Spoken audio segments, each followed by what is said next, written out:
دیکھ دو، اور جس رب نے پیدا کیتا ہے انہیں اپنے قرآن چ منع بھی تو کیتا ہے نا، اے نہیں سمجھ آتی، لیکن اے سمجھ آتی کہ اللہ نے پیدا کیا۔ بھئی اللہ نے خنزیر کو پیدا بھی کیا، حرام بھی اسی نے کیا۔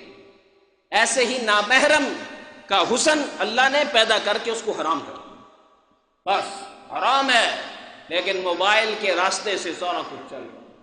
میرے ساتھیوں، میرے دوستوں، موجودہ دور میں جتنے حالات خراب ہیں نا، اوپر سے نیچے تک، اس کی وجہ ایک لفظ میں، وہ ہمارا اللہ تعالیٰ اور اس کے رسول کا پابند نہ ہونا۔ ہر بندہ آزاد، دیکھنے میں آزاد، بولنے میں آزاد، سننے میں آزاد، خوشی میں آزاد، غمی میں آزاد، نیند میں آزاد، جاگنے میں آزاد، سونے میں آزاد، اور پھر ہر بندہ اپنی مرضی کی زندگی جی رہا ہے۔ ہمیں واپس پلٹنا پڑے گا۔ قرآن مجید کو اس نیت سے روزانہ کھولا کریں کہ اس میں میرا اللہ چاہتا کیا ہے، وہ مجھ سے کیا چاہتا ہے، اس کی ڈیمانڈ کیا ہے۔ یاد رکھیے ابھی سورج جو نا کیسا طاقت کے ساتھ نکلا ہے، یہ سورج کا طاقت سے نکلنا اصل میں اللہ کی طاقت کو بتانے کے کہ بندے، اگر میں اس سورج کو صرف یہ جو 10 کروڑ میل دور ہے نا، میں اسے 1,00,000 میل دور کر دوں، پھر دیکھ تلا ہوا پکوڑا زیادہ اچھا تلا ہوا ہوتا ہے یا تو زیادہ تلا ہوا اچھا۔ اگر میں اس کو تھوڑا نیچے کر دوں، بھائی اور کچھ نہیں کرنا کہ سورج کو 10 کروڑ میل سے کم کر کے 1,00,000 پہ کر دو، کب تلے جائیں گے ہم؟ کچھ نہیں کرنے کی ضرورت، یا پھر اللہ تعالیٰ آکسیجن ختم کر دے، سب سسٹم ختم ہو جائے۔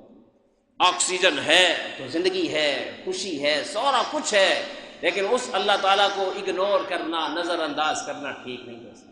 اس لیے دن رات میں ایک وقت رکھیں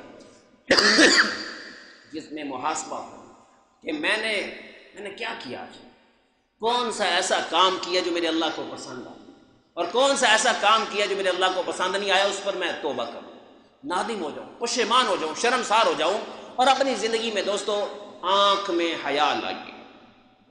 جس کی آنکھ پاک نہیں اس کا دل پاک نہیں، جس کا دل پاک نہیں اس میں ایمان ختم، رخصت ہو جاتا ہے سارا، وہ مرجھایا ہوا ایمان رہتا ہے، مرا ہوا ایمان۔ جیسے بعض مریض ہوتے ہیں نا ICU میں، کہتے ہیں بس اللہ دے والے نہیں سارے ہیں، پر پتہ کوئی نہیں کہ تو ختم ہو جائے۔ ICU والا ایمان قبول نہیں ہوگا، اس کے لیے ہمیں طاقتور ایمان بنانا پڑے گا۔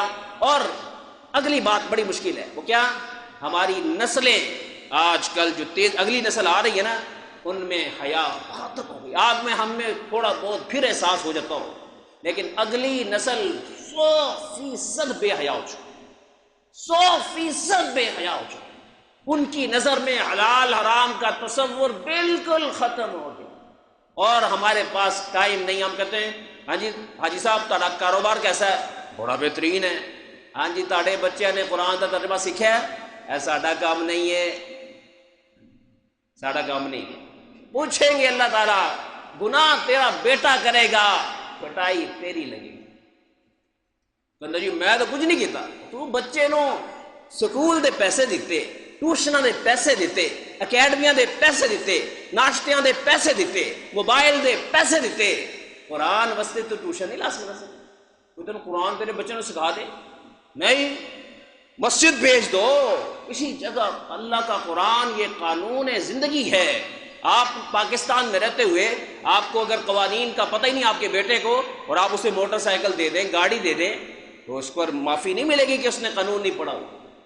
ایسے ہی جس نے قرآن نہیں پڑھا، قیامت میں اس کے لیے سارے قانون حرکت میں آ جائیں گے، اور دیکھا جائے گا کہ یہ بیٹا کس کا ہے، اس کو بھی پکڑو، کیونکہ اس کا جرم ہے کہ جب وہ ننھا سا تھا اس کے کان میں اس نے اچھی باتیں کیوں نہیں ڈالی۔ دوستو میں یہ کہوں گا 10 منٹ کے لیے 24 گھنٹے میں 10 منٹ صرف اپنے بچوں کو دیجیے، اور اس میں موت سے پہلے کی باتیں نہ کیجیے۔ انہیں بتائیں کہ یہ زندگی فانی ہے، کل من علیہا فان، اور آگے ہم نے جانا ہے، آگے ایک سوسائٹی اللہ نے آباد کی ہے، ریزیڈیشنل کالونی بنائی ہے، جس میں دوبارہ سے تعمیراتی مکانات بن چکے ہیں، صرف ہمارے جانے کا انتظار ہے۔ وہاں ہم اکٹھے ہوں، تمہاری امی بھی وہاں ہو، تمہارے بھائی بھی وہاں ہوں، تمہارے رشتہ دار بھی وہاں ہوں، میں بھی تمہارے ساتھ ہوں، اس کے لیے ہم یہاں تیاری کے لیے آئے ہیں۔ Please like, share, and subscribe my channel.